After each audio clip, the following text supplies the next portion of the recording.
Hey guys, today we're going to be sheeting the subfloor behind me, and in this video we're going to be explaining how to start your first row, which way to orient it, and how to install individual sheets after that.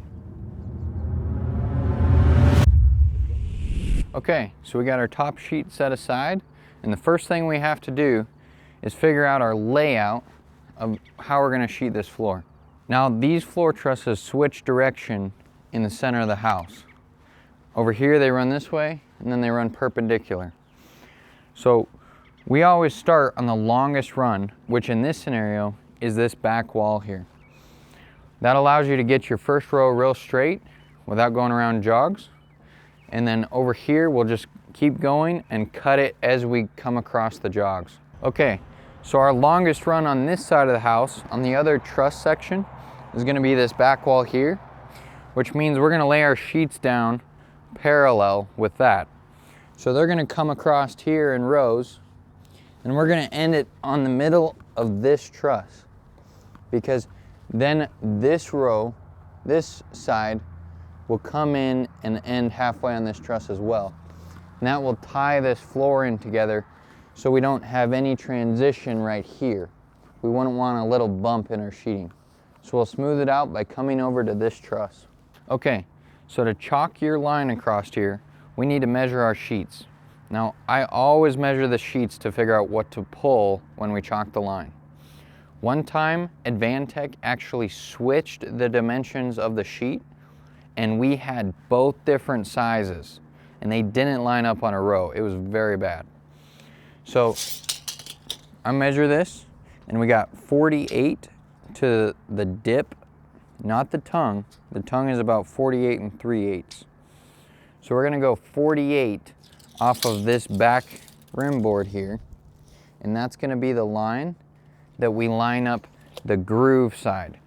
We always wanna put the tongue off to the back of the house, and that makes it easier to get the sheets together as we go. Okay, so we're hooking our tape on the back of the house. We're marking 48, and that's where we're gonna chalk our line.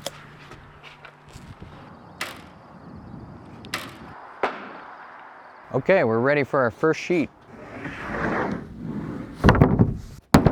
So we got our Advantech foam glue, and we got our 2 3/8 inch ring shank nails. We're going to use these to fasten this floor down. Some people use screws, some people use caulk, like subfloor adhesive in a tube, but this is what we're using on this project. We'll start off by gluing up to our chalk line. That's where our sheet goes. And when we get to this half truss over here, where the sheet is only on half of it, we want to make sure and only put glue on the one side here. So we'll glue this sheet off.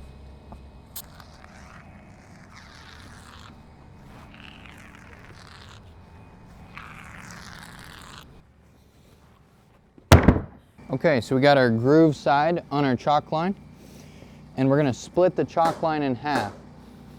The way to do that is to look down the edge directly above it so that you're in line with the edge of the sheet. Don't look at it from over here, because it looks like it's further off the chalk line than it really is. So now we're on our chalk line, and we're going to check up this, we're going to flush up this corner here and nail this corner. So we got our far corner nailed. Now we're going to come over and flush up this side of the chalk line. So we're splitting it in half and nail this corner. Now we can nail along this back side because we're in the right place front and back.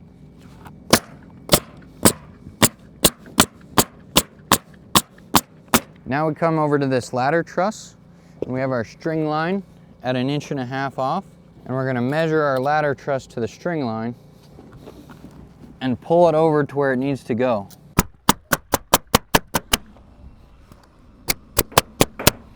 So we got our L nailed here, and our ladder truss is plumb because we pulled it off the string line. So when we nail this sheet off, we're going to do 9 nails on the edge and 5 nails in the center. We call this the field. That comes out to 12 inches on center between your nails in the field, and about 6 inches on center on the edges. We're going to keep that 6 inches on center through the back of the sheet as we nail to our rim board. They actually put little dots here so you can just get in the rhythm of nailing on the dots, And then we have diamonds for our 19-2 layout in the middle of the sheet. When you nail next to this groove side here, make sure to stay back about an inch. Because if you get a nail in this groove, it is impossible to get the next sheet in. Sometimes you don't notice it. So just keep it back away from the groove. Okay, so we're ready for our next sheet here. We're gonna glue it and lay it down. Something to keep in mind when setting up for the subfloor is to try and get your sheets so that you don't have to spin them around like I'm doing every time. So you can have the tongue oriented the right way.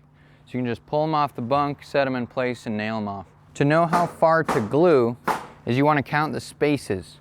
So we have 5 spaces on every sheet. So after this 5th space, we'll glue half the truss. So when you're butting your sheets together on all your butt seams that land on a truss, you want to make sure and leave an 1/8 inch gap. We usually do this with a stick of nails or a single nail like this, and that just allows for when these sheets get soaked, the seams don't swell and lift up.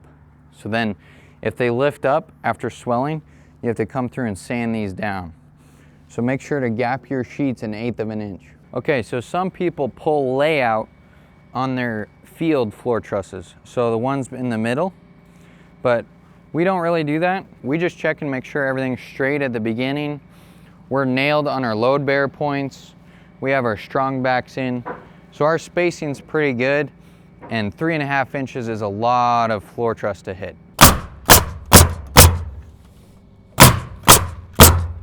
We move some of these trusses to avoid plumbing drops and J-bolts. So occasionally, if things don't work out, you'll have to cut sheets so they land on a truss. Instead of sheeting down the rest of this row, we're gonna skip over and start our next sheet so that we can get a bit of a pyramid going. We like to work in a pyramid. So we're gonna cut our sheet to land on this 3rd truss in, and that's gonna give us a stagger with our floor panels.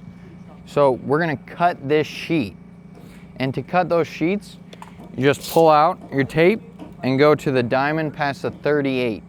That will land you center of this truss. I can use this ladder truss here to show me where my sheet's gonna end. These uprights are 16 inches on center.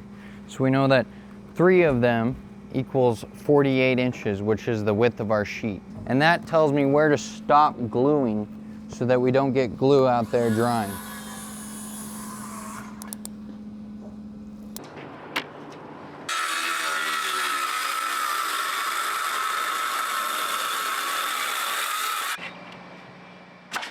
So we have our tongue going into our groove here, and we want to make sure that this gap is tight.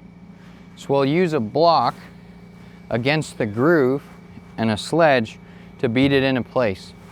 Now you do not want to overdo this because it can cause a lot of extra swelling. It says right on the sheet, do not close the gap.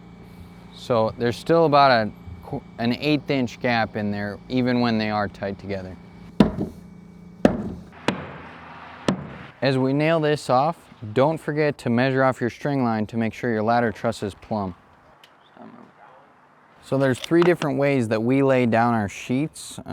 We just kind of get in the rhythm and pick one. We'll show you all 3 just so you can pick. First one is when you get it down there, you just, as you let it fall, you pull it back with your foot and you try and get the tongue into the groove. It ends up like this on a good one.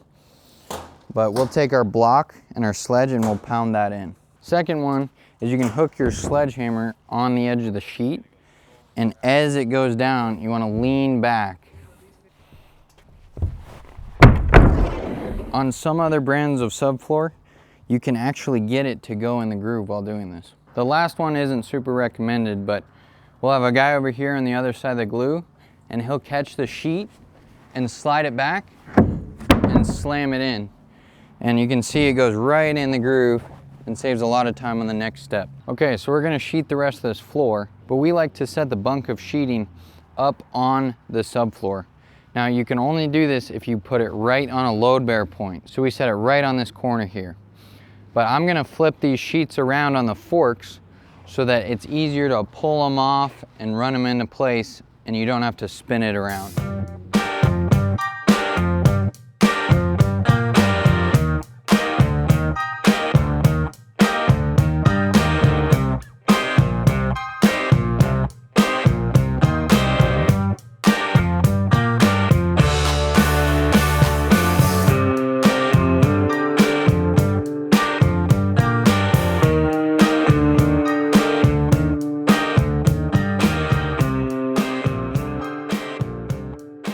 So we made it all the way over to where our floor trusses change direction. And this is how we're tying it in right here. We're running these sheets long this way, and we're tying up on this truss here. So we're splitting it halfway. And if you come down here, you can see that it goes halfway, and these sheets come in from this direction and sit on it halfway. So this allows us to tie in these two floor systems without any bumps where they tie in, because we're ending on the same truss. So we always run our sheeting perpendicular to the trusses. So if the trusses are going this way, we're running our sheeting this way. And that's because the tongue and groove spans between the trusses, and that keeps the sheeting from moving at all between the trusses. So down here, you can see that we don't have a tongue and groove spanning this section. So we have to put a block under here so that the floor doesn't move right here. This is only because we're tying in these floor trusses this way. So right here, this floor truss was moved so that it makes the staircase the proper dimensions. So our sheet doesn't land very well. And when that happens, you have two options. You can either cut it back to this truss and just adjust the layout a little bit, or you can put a board on the side of this truss to carry it. We want the sheeting to land at least an inch on the floor truss to get a good connection. So we're gonna finish sheeting the rest of this floor, and then we'll show you guys how to trim up the edges. Okay, so we're cutting out our staircase hole right here, and we got it marked out. But before you make these cuts, you wanna check the plans, not the floor truss layout, because sometimes the sheeting goes long and this gets manually framed if there's a room or something up here edging into the staircase. In this scenario, we added up the numbers on the print, and it's supposed to be 22 foot, 10 inches. And we are spot on. If you're getting any value out of this and you want to do this level of quality, then subscribe to our channel, because we're doing a video of every aspect of the house in order to make sure your work is spot on. So here we are at the entrance to the staircase. This is where you walk in and go down the stairs. A lot of people cut this clean off here, but we always want to leave an 1.75 inches overhang on this truss, because you have a bull nose on each of your treads coming up, and at the top it's very hard to install a bull nose after. So the reason we go 1.75 inches is if we ever sheet this with 3/4 to attach our stringers to, then we have an inch overhang that they can router into a bull nose, and it's very strong when it's tied into the floor. So we don't cut it flush with this truss. We're gonna cut it 1.75 inches out. So we're all done sheeting the subfloor, and we're going around trimming the edges. And the first thing we do is cut off this tongue here. The reason we hang the tongue over is it's just a cleaner edge for the load bear. It's not necessary, but it's real easy to trim the tongue. We use this router that we got this sick idea from the Awesome Framer YouTube channel, and it works real well.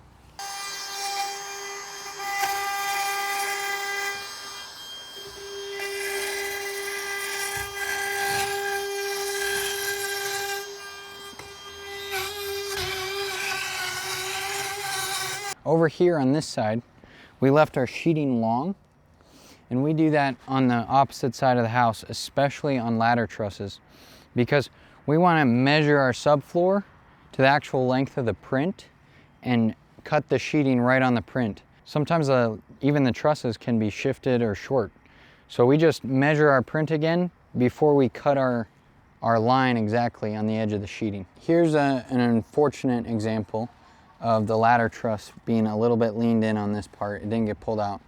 So instead of setting all the nails and pulling it out, we just hang the sheeting long so that it's exactly what the print says it's supposed to be. So there you have it. We got our whole floor sheeted. Took us a while because we were filming, but our ladder trusses are plumb. We overhung our overhang on the staircase with our sheeting. Up next, we're going to be chalking lines, and that's going to be really easy because the edges of our floor match the print exactly.